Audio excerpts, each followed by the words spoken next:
Belki çok incitmişim sevdiğim insanları. Belki çok aldatmışam can diyen cananları. Sonda görmezden gelip ettiğim noksanları.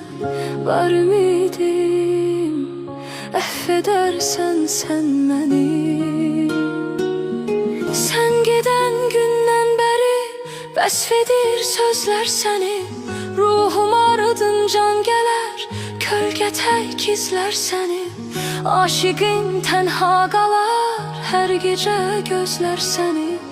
Həsrətindən məhvedersen sen beni.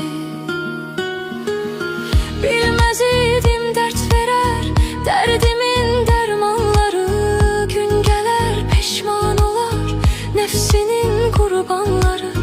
Dünya tahtından salar, şahları sultanları.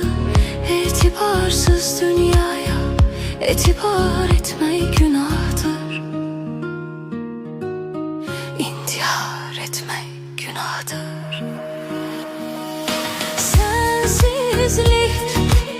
Sensizlik çok çetin dünyada. Gəm yazılmış kismetim, kalmayıptı taqetim.